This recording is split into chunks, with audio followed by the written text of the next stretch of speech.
And welcome back to Sonic Frontiers with me, Matthew Caddis, aka Puggy. So today, we're going to look at the actual final boss, which can only be accessed in hard mode, no joke. And after the Supreme fight, not gonna lie, this is kind of a joke, seriously. It is a shooter stage for the final boss against the end, which...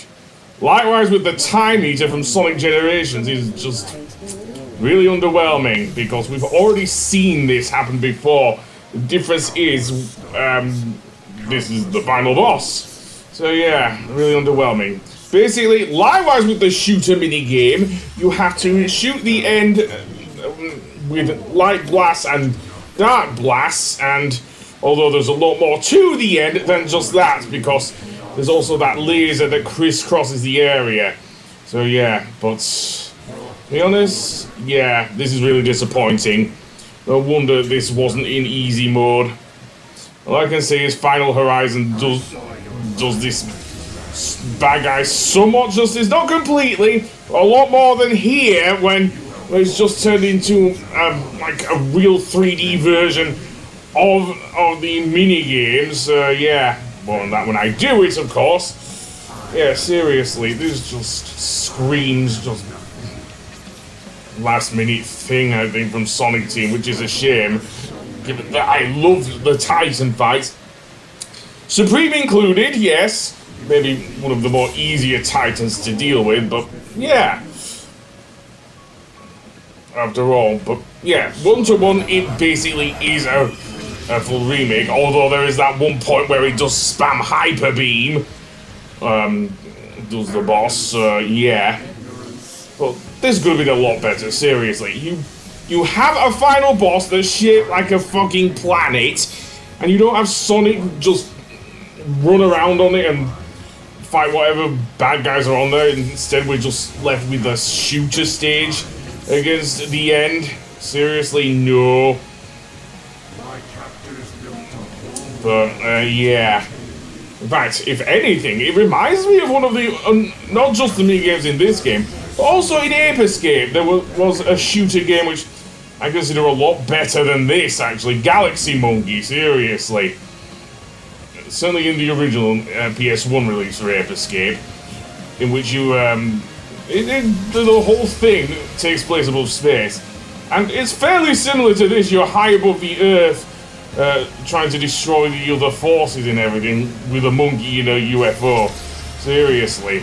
I actually prefer this to the final boss in the base game for Sonic Frontiers, which is a shame. It's likewise with Generations, it is a really good game, well, compared to what Forces was, I guess.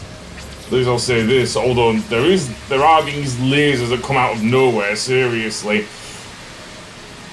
Yeah, as you saw from my ending video, what happened with Sonic there is that if you do it on the easy or normal mode, it will just go straight to the part where you get the QTEs, and having Supreme, who is being piloted by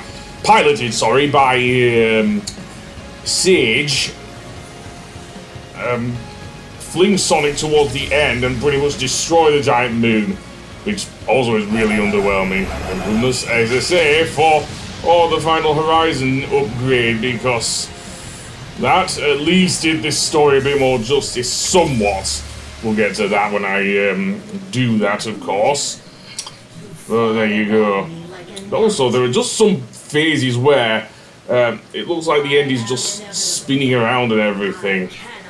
You're saying this gigantic moon thingy is sentient? Seriously?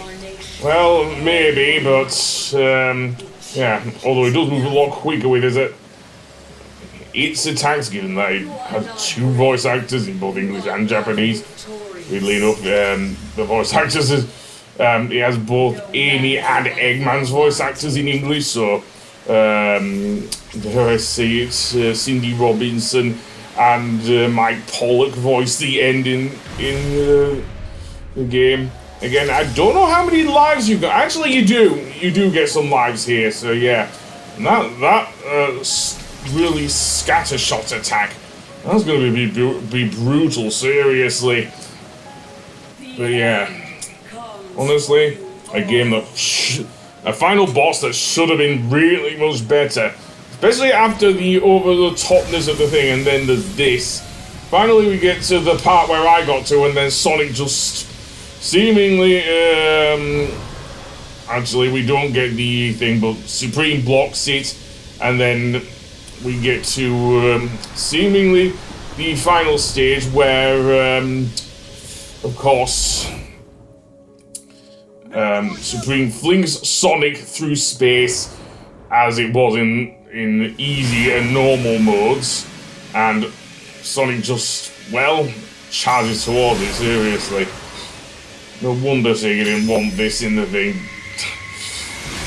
This is basically the easy ending there from after the shooter stage, so yeah. Everything else happens, although having said that, a different ending does play other than the Vandalized track from OK OK Rock, which, yeah, does play on easy mode, so I'm guessing if you really like your Sonic music, which I do, then yeah, that might be enough incentive for you to actually take on hard mode and fight the shooter stage against the end.